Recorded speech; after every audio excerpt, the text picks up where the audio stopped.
पावा सुर दुर्लभ गुना ग्रंथ ही गावा। बहुत कठिन में मनुष्य तन मिली सहे एला व्यर्थ में हम लगवाना नहीं है। भगवान मन के कलियुग केवल नाम आधारा सुमरी सुमरी नर उतर पारा।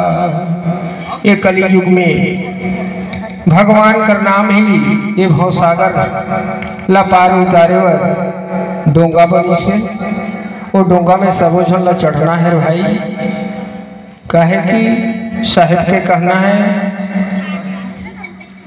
कि कलियुग सतगुरु साहब राम कृष्णा जो भी जहाँ पर रमे हुए हैं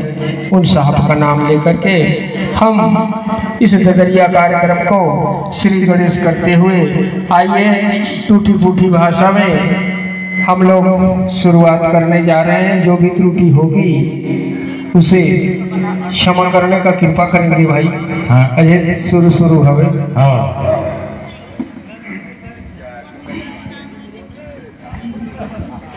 अहो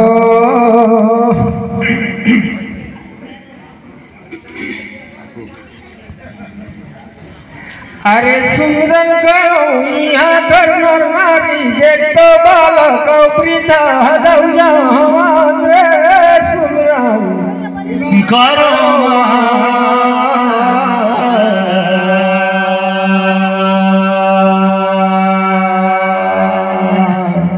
जिंदगी लारे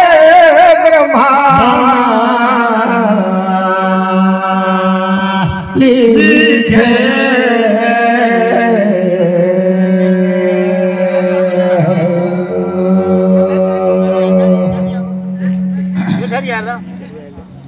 देखा तो दाई दादा भाई बहन गुरु माता पिता सब झनिया बैठी है। ये दे तू हर गोदी में देखो खेला करता दे दैया दुआ बरदान रे सुमरा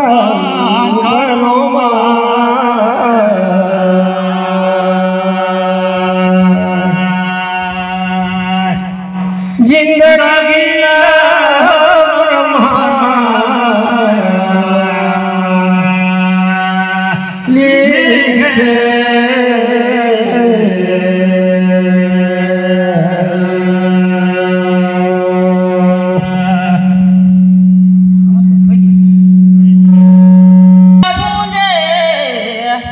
निकाल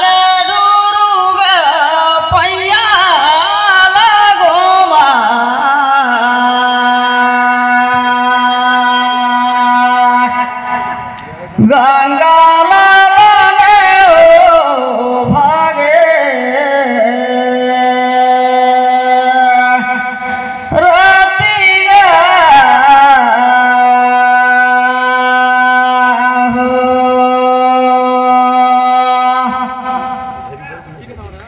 या दस जनसिया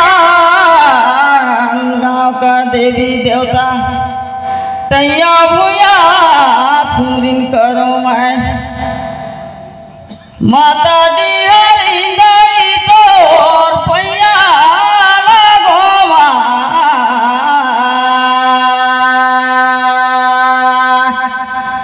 गंगा लाने हो भागे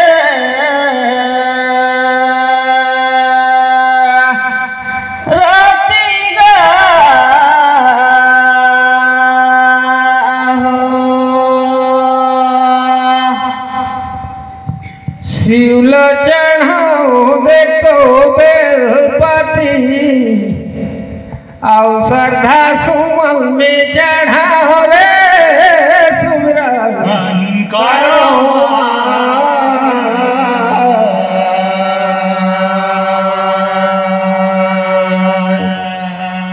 आओ सतगुरु का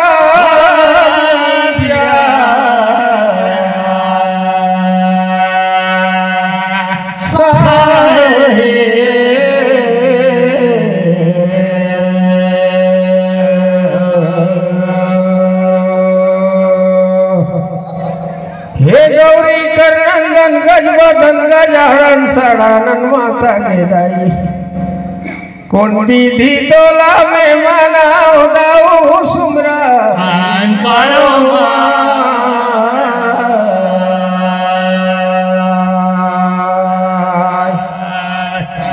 अब सतगुरु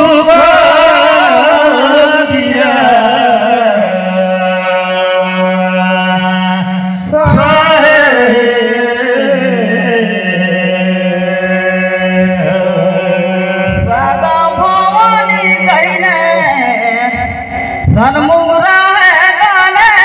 पाटता मिल के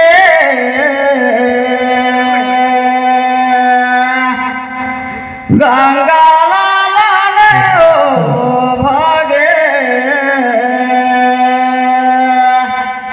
रति गा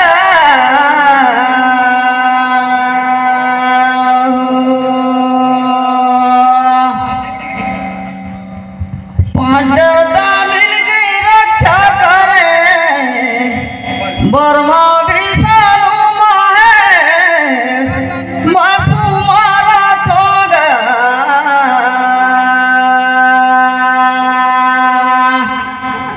गंगा लाला ने ओ भागे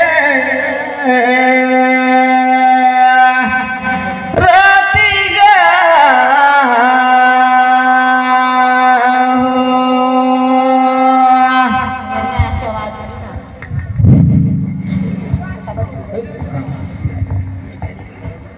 देखा तो कहीं माता पिता देवी दुर्गा देवी गाँव करठैया भैया सब झल्ला सुमिरन करन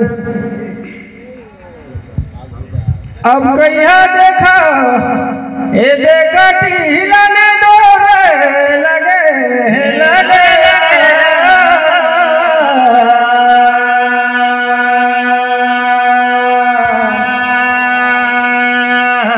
सतगुरु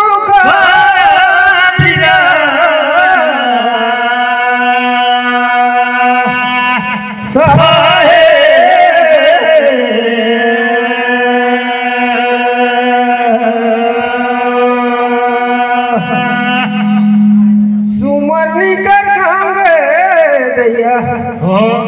बहुत करन कोनो खंड कर ये देखे देता और दई लगे लगे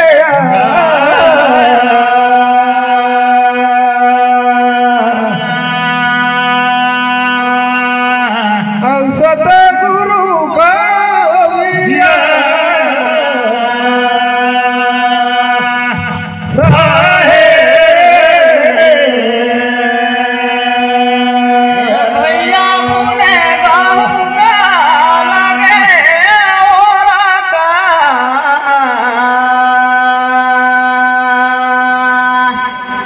गंगा लाला ने ओ भागे रति गा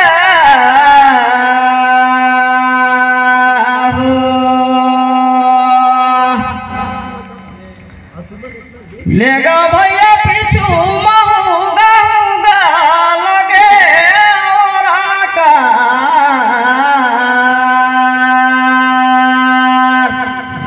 गंगा लाला ने ओ भागे रति गा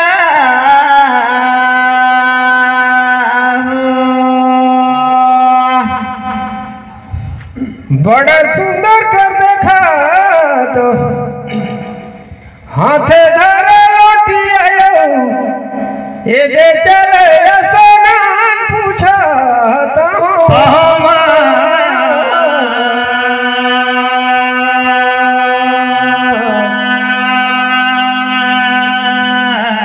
अब सतगुरु का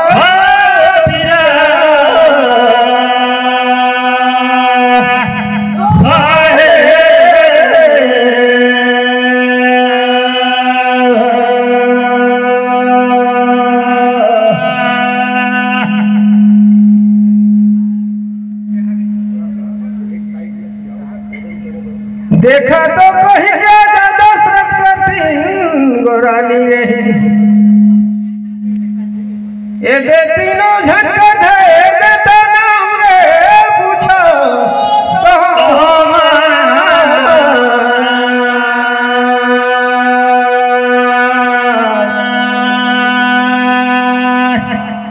सतगुरु का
ऐसे कहे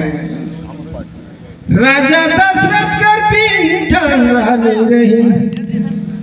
ओ तीनों झटकर धै देता नाम रे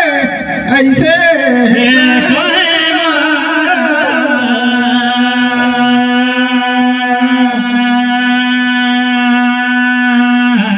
अब सतगुरु का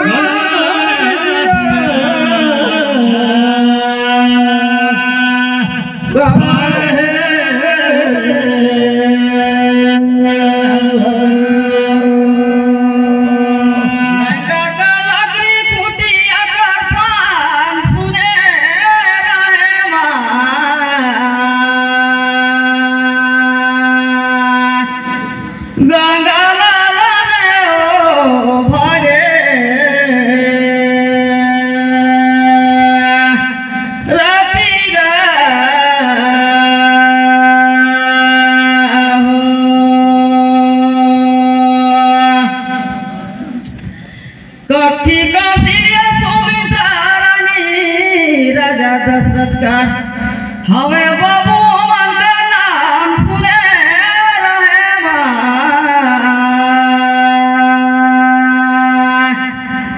गंगा लाला ने ओ भागे राती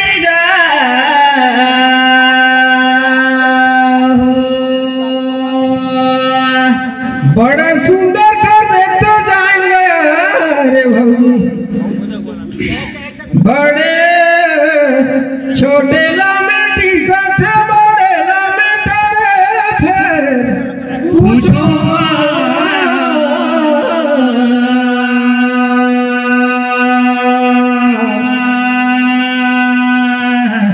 अब सतगुरु का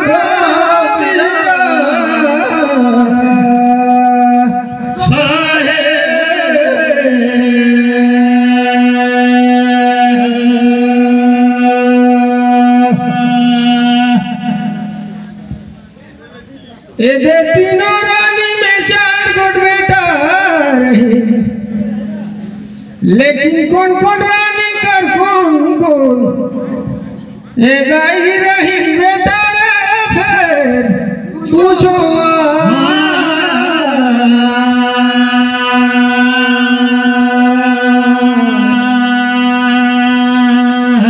और सतगुरु का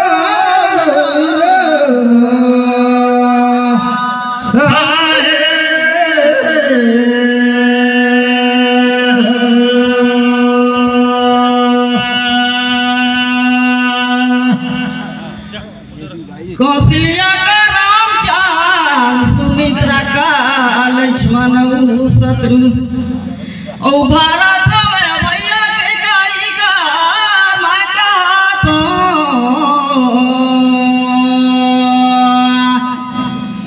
गंगा लाला ने ओ भागे राती गा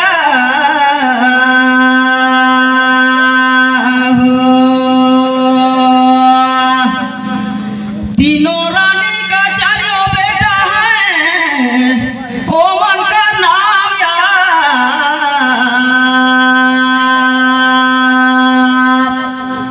गंगा लाला ने ओ भागे राती गा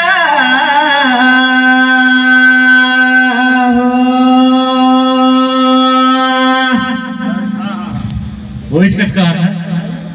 बड़ा सुंदर खरजान गया देखता इतना सुंदर घर करके थाया तुमन ऐसा तियारी रे लेता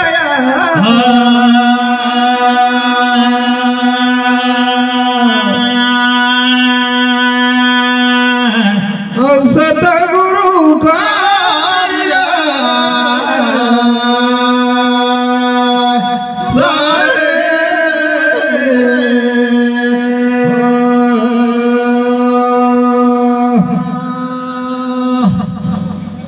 ए दैया पूछे कर पारी रे लेता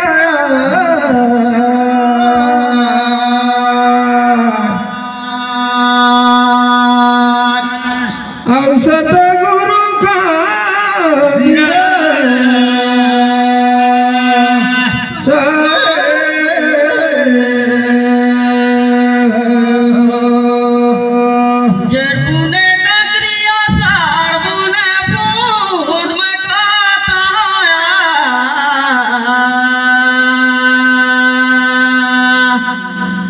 गंगा लाला ने ओ भागे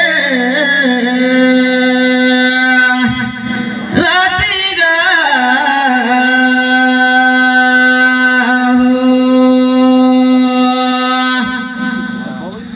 विश्वामित्र मुनि का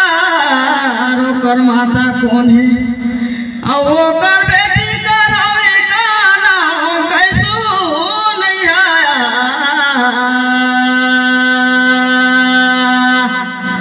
गंगा लाला ने ओ भागे राती गा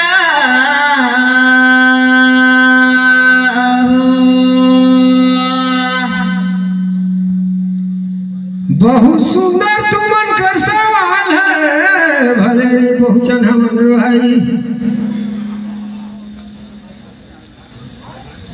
ए दे देखता मावा पाई है सूत्र गई दैया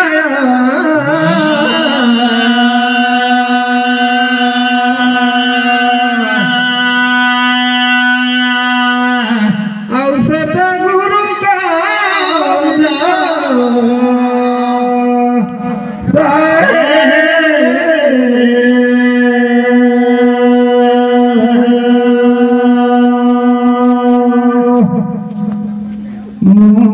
माता और बहन का नाम तो भाई सुताले उतर गई से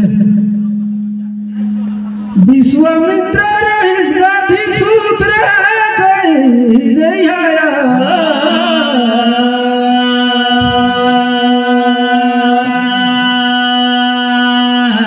और सतगुरु का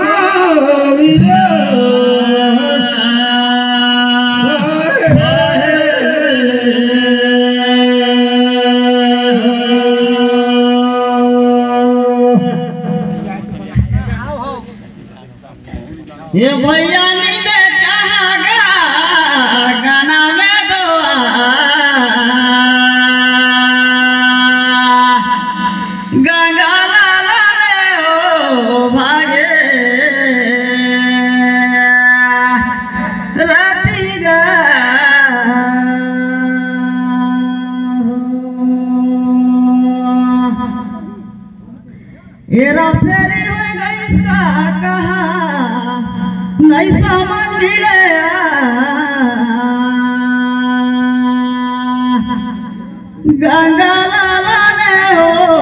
भागे रातिगा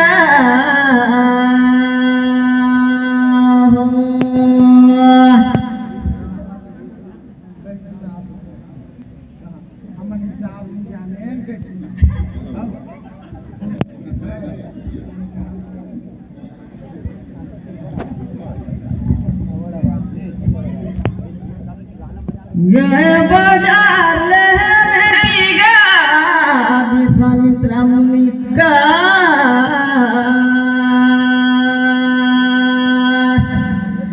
गंगा लाने हो भागे रातिगा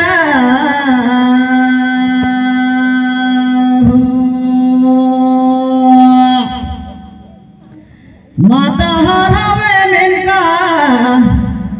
औ बेटी हवे संपुत्र गा विश्वामित्र मुनिका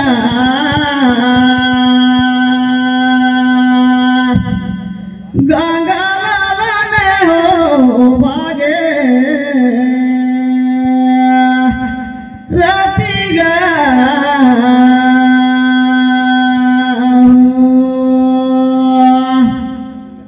मेनका लगा कहा मेनका माता काकर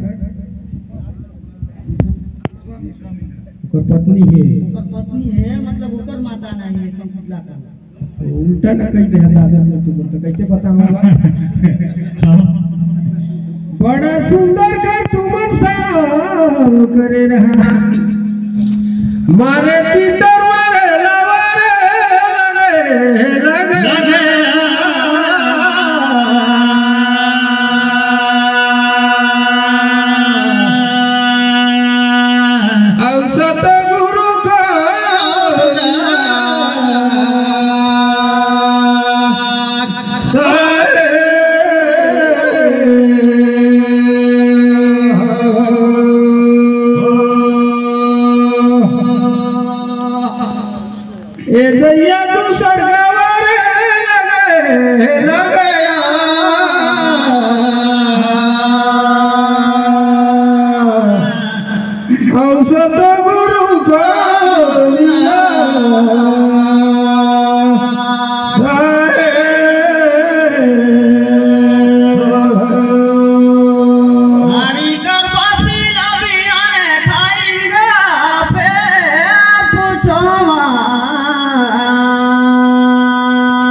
कैसे करके जगाएगा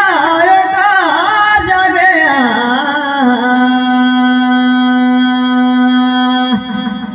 गंगा लाने हो भागे रातिगा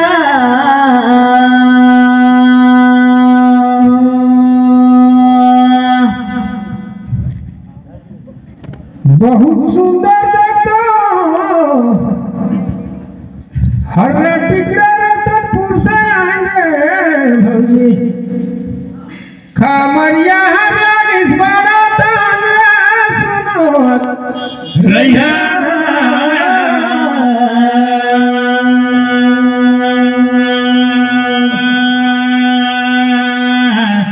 औसत गुरु को विजरा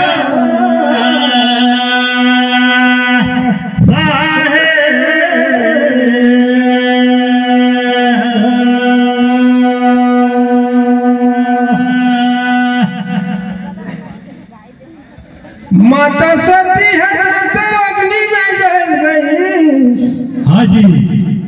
शंकर जी समाधि ले सब देवता मन व्याकुल हो गए। हाँ। सब देवता मन विचार करके काम देवला तैयार करें। हाँ। अब शंकर जी ला जगाए बर ये काम देव मारिन फूल कर मान रे सुने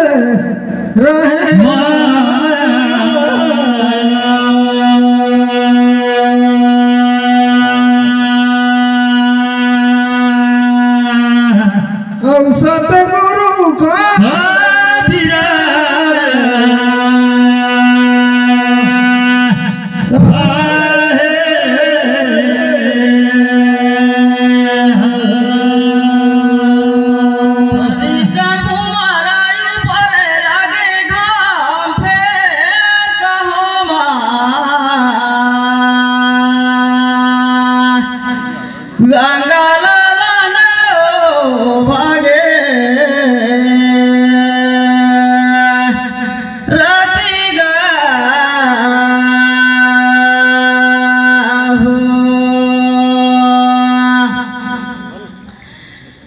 पार्वती कर बचपना का रही बाबू का नाम तेरा कहा तो गंगा लालन भागे राती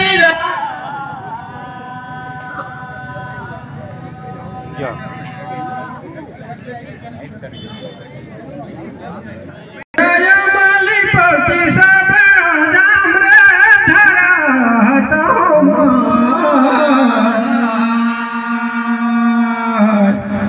अब सतगुरु का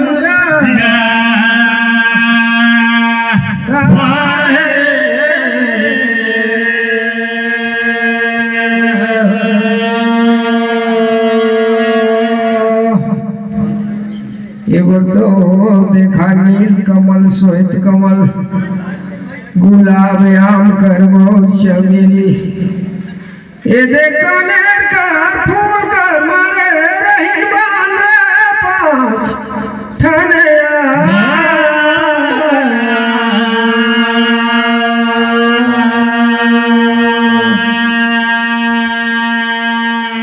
अब सतगुरु का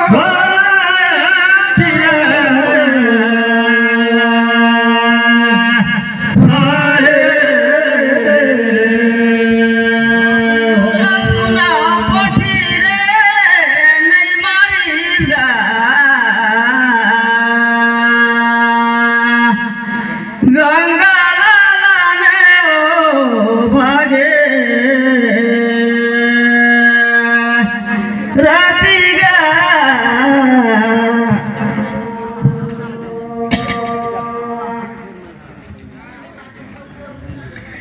ए भैया मोर कोठी गा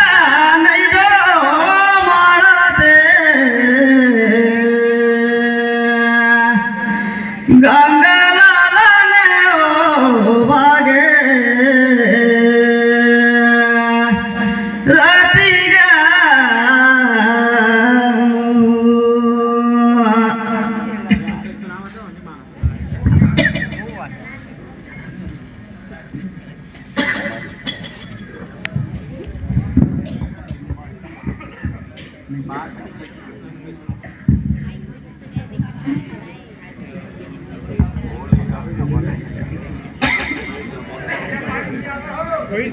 कथवाला चिरे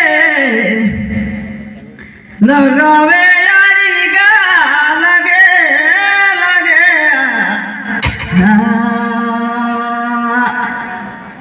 गंगा लालन भागे राती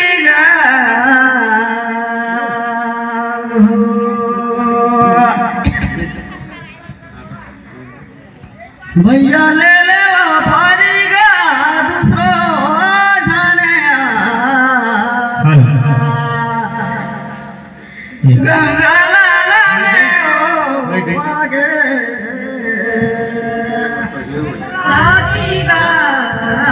हमारे निर्णायक समिति ओकर उत्तर बताइए का पूछे रही।